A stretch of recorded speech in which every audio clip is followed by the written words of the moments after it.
ಇಡೀ ರಾಜ್ಯಕ್ಕೆ ಟೆನ್ಷನ್ ಕೊಟ್ಟಿರುವಂತಹ CBI ಪ್ರಕರಣಕ್ಕೆ ಮೂಡ ಹಗರಣವನ್ನು CBI ತನಿಖೆ ಕೊಡಬೇಕು ಅನ್ನೋ ವಿಚಾರಣೆಯಲ್ಲಿ ಈಗ ಸ್ನೇಹಮಯಿ ಕೃಷ್ಣ ಅವರಿಗೆ ಹಿನ್ನಡೆ ಆಗಿರುವಂಥದ್ದು. ಯಾಕಂದರೆ ಆ ಒಂದು ಪ್ರಕರಣವನ್ನು ವಜಾಗೊಳಿಸಿ ಕೋರ್ಟಿಗೆ ಆದೇಶ ಕೊಟ್ಟಿರುವಂಥದ್ದು. ಈ ಬಗ್ಗೆ ಮಾತನಾಡಲು ಸ್ನೇಹಮಯಿ ಕೃಷ್ಣ ಪರವಾದ ವಕೀಲರು ನಮ್ಮ ಜೊತೆ ಅವ್ರನ್ನ ಮಾತಾಡಿಸ್ತಾ ಹೋಗೋಣ. ಸರ್, ಇವತ್ತು ನ್ಯಾಯಾಲಯದಲ್ಲಿ ಏನೆಲ್ಲ ಆಯಿತು ಏನು? ಸರ್, ಇವತ್ತು ಹೋದ ವಿಚಾರಣೆ ದಿನಾಂಕದಂದು ಎಲ್ಲ ವಾದ ವಿವಾದಗಳನ್ನು ಗೌರವಾನ್ವಿತ ಗಣ ನ್ಯಾಯಾಲಯ ಆಲಿಸಿತ್ತು.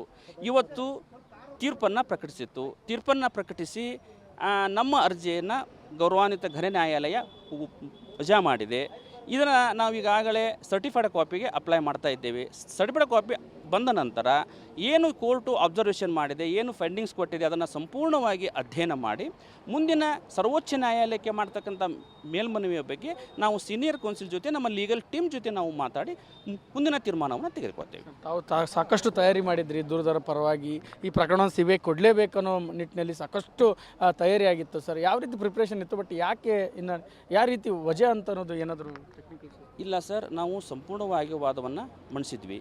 ನಮ್ಮ ಸರ್ವೋಚ್ಚ ನ್ಯಾಯಾಲಯಗಳ ಮತ್ತು ಉಚ್ಚ ನ್ಯಾಯಾಲಯಗಳ ಎಲ್ಲ ತೀರ್ಪುಗಳನ್ನು ಮತ್ತು ಕಾನೂನುಗಳನ್ನು ಗೌರವಾನ್ವಿತ ನ್ಯಾಯಾಲಯದ ಮುಂದೆ ವಾದವನ್ನು ಮಂಡಿಸಿದ್ವಿ. ಈಗ ಗೌರವಾನ್ವಿತ ನ್ಯಾಯಾಲಯ ತೀರ್ಪನ್ನು ಕೊಟ್ಟಿದೆ. ಆ ತೀರ್ಪನ್ನು ಗೌರವಪೂರ್ವಕವಾಗಿ ಸ್ವೀಕಾರ ಮಾಡಿ ಮುಂದೆ ಕಾನೂನಿನ ಪರಿಧಿಯಲ್ಲಿ ಯಾವ ರೀತಿಯಾದಂತಹ ಕಾನೂನಿದೆ, ಅಂದರೆ ಮೇಲ್ಮನವಿಯನ್ನು ಮಾಡಬೇಕು ಅನ್ನೋದ್ರ ಬಗ್ಗೆ ನಾವು ಸಂಪೂರ್ಣವಾಗಿ ಅದನ್ನು ಅಧ್ಯಯನ ಮಾಡಿ ಮುಂದಿನ ಕಾನೂನು ಕ್ರಮವನ್ನು ತೆಗೆದುಕೊಳ್ತೇವೆ. ಓಕೆ ಸರ್, ಈಗ ಸುಪ್ರೀಂ ಕೋರ್ಟ್ಗೆ ಹೋಗುವಂಥದ್ದು ಯಾವ ರೀತಿ ತಯಾರಿ ಮತ್ತು ಯಾವ? ಏನಿಲ್ಲ, ನಾವು ಈಗ ಸರ್ಟಿಫೈಡ್ ಕಾಪಿ ಸಿಕ್ಕ ತಕ್ಷಣ ಯಾವ ರೀತಿಯಾಗಿ ಅಬ್ಸರ್ವೇಷನ್ ಮಾಡಿದೆ ಗೌರವಾನ್ವಿತ ನ್ಯಾಯಾಲಯ ಅನ್ನೋದ್ರ ಬಗ್ಗೆ ನಾವು ಸಂಪೂರ್ಣವಾಗಿ ಅಧ್ಯಯನ ಮಾಡ್ತೇವೆ. ಅಬ್ಸರ್ವೇಷನನ್ನು ಮತ್ತು ಫೈಂಡಿಂಗ್ಸನ್ನು ನಾವು ಸಂಪೂರ್ಣವಾಗಿ ಅಧ್ಯಯನ ಮಾಡಿದ ನಂತರ ಹಿರಿಯ ನ್ಯಾಯವಾದಿಗಳಿಗೆ ಮತ್ತು ನಮ್ಮ ಲೀಗಲ್ ಟೀಮ್ ಜೊತೆಗೆ ನಾವು ಮಾತಾಡಿ ಮುಂದಿನ ನಿರ್ಧಾರಗಳನ್ನು ತೆಗೆದುಕೊಳ್ತೇವೆ. ಇದು ಒಂದು ಸ್ನೇಹಮಯಿ ಕೃಷ್ಣ ಪರವಾದ ವಕೀಲರ ಮಾತುಗಳು. ಕ್ಯಾಮ್ರಾಮನ್ ನಾರಾಯಣಗೌಡ ಜೊತೆ ಸುನಿಲ್ ಪಾಟೀಲ್, ಪಬ್ಲಿಕ್ TV, ಧಾರವಾಡ.